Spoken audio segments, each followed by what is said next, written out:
అనకాపల్లి జిల్లా దేవరాపల్లి మేజర్ పంచాయతీ ఏదైతే ఉందో మేజర్ పంచాయతీ సమీపంలోని బిల్లల మెట్ట అనేటువంటిది ఒకటి ఉంది. బిల్లల మెట్ట సమీపంలోని ఓ చిన్న మెట్ట లాంటిది ఒకటి ఉంది. ఆ మెట్టకి ఈరోజు అక్రమంగా గ్రావిలు మట్టి అనేటువంటిది దుండగులు తవ్వుకుపోతా ఉన్నారు. దీన్ని భారీ వాహనాలు పెట్టి ఈ భారీ వాహనాల ద్వారా తరలించకపోవడం అటువంటిది ఈరోజు జరుగుతూ ఉంది. దీని మీద ఈరోజు పీజీఆర్ఎస్లోని తహసీల్దార్ గారికి ఫిర్యాదు చేయడం జరిగింది. వెంటనే చర్యలు చేపట్టాలని చెప్పేసి, లేదా మీరు పర్మిషన్ ఇస్తే ఏ విధమైనటువంటి పర్మిషన్ ఇచ్చారు, దానికి కావాల్సినటువంటి ఆధారాలు ఏమున్నాయి, జీవో ఏముంది, అన్నింటితోనే మాకు ఎండార్స్మెంట్ ఇవ్వండి అని చెప్పేసి మేము చెప్పడం అటువంటి జరిగింది. ఆ విధంగా తహసీల్దార్ గారు ఎండార్స్మెంట్ ఇస్తాం, మేము పర్మిషన్ ఇచ్చాము, జరాయితీ భూమి అని చెప్పేసి చెప్తా ఉన్నారు.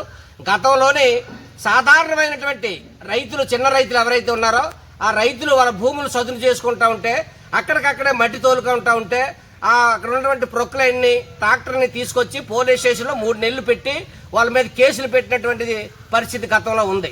ఇప్పుడు ఒక పెద్ద ధనవంతులు, కోటేశ్వర్లు వాళ్ళ భూములను కప్పుకోవడం కోసం అక్కడి నుంచి మట్టి భారీ వాహనాలతోని ఒక పెద్ద యంత్రాలతోని ఈరోజు తవ్వి ఆ మట్టిని తీసుకొని వచ్చి 4 రోడ్ల మధ్య నుంచి ప్రజలు సంచారం చేస్తున్నటువంటి ప్రాంతం నుంచి ప్రమాదాలు జరుగుతున్నాయన్నటువంటి తెలిసినా కానీ ఆ మట్టిని తీసుకొచ్చి ఈరోజు వాళ్ళ భూములు కప్పుకొని రియల్ ఎస్టేట్ వ్యాపారం చేసుకోవడం కోసం ఈరోజు తీవ్రమైనటువంటి ప్రయత్నం దేవరాపల్లిలో జరుగుతూ ఉంది. దీనికి రెవెన్యూ అధికారులు అన్ని విధాలుగా సహకరించారనేటువంటిది స్పష్టంగా తెలుస్తూ ఉంది. కాబట్టి సాధారణమైనటువంటి రైతులకి, పేదలకి ఒక న్యాయమా, లేదంటే ధనవంతులకి, రియల్ ఎస్టేట్ వ్యాపారస్తులకి ఒక న్యాయం అనేటువంటిది మేము అడుగుతా ఉన్నాం, ప్రశ్నిస్తూ ఉన్నాం. కాబట్టి దీన్నే పీజీఆర్ఎస్లో మేము ఫిర్యాదు చేయడం జరిగింది. కాబట్టి దీని మీద రెవెన్యూ అధికారులు వెంటనే చర్యలు చేపట్టండి. పేదలు ఏదైతే చిన్న చిన్న పొలాలు కట్టుకోవడానికి, మళ్ళు కట్టుకోవడానికి మీరు చర్యలు చేపట్టినప్పుడు, పర్మిషన్ తీసుకోవాలని చెప్పినప్పుడు మీరు పర్మిషన్లు ఇవ్వకుండా వాళ్ళ మీద కేసులు పెట్టినప్పుడు లేనటువంటి న్యాయం ఈరోజు కోటేశ్వర్లకి, ధనవంతులకి, రియల్ ఎస్టేట్ వ్యాపారస్తులకి ఎలాగొచ్చిందని చెప్పేసి మేము అడుగుతా ఉన్నాం. కాబట్టి రాజకీయాలు వెనకాతలు ఉన్నాయి, రాజకీయ నాయకులు అయితే ఏదైనా చేయొచ్చా అనేటువంటి పరిస్థితి ఈరోజు కనిపిస్తూ ఉంది. కాబట్టి దేవరాపల్లిలోని ఈరోజు ఒంటెత్తి పోకట్లు, ఒంటికాల మీద న్యాయం అనేటువంటిది నడుస్తూ ఉంది, 4 పాదాల మీద న్యాయం నడవట్లేదు.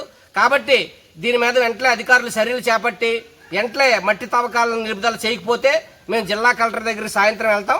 కాబట్టి వెంటనే వెళ్ళి జిల్లా కలెక్టర్ దగ్గర చర్యలు చేపట్టాలని చెప్పేసి అడుగుతాం. కాబట్టి ఆ విధంగా చేయకుండా వెంటనే ఆ మట్టి తవ్వకాలు నిలుపుదల చేయాలి, ఆ రియల్ ఎస్టేట్ వ్యాపారాన్ని నివారించాలని చెప్పేసి మేము సిపిఎం పార్టీగా డిమాండ్ చేస్తా ఉన్నాం.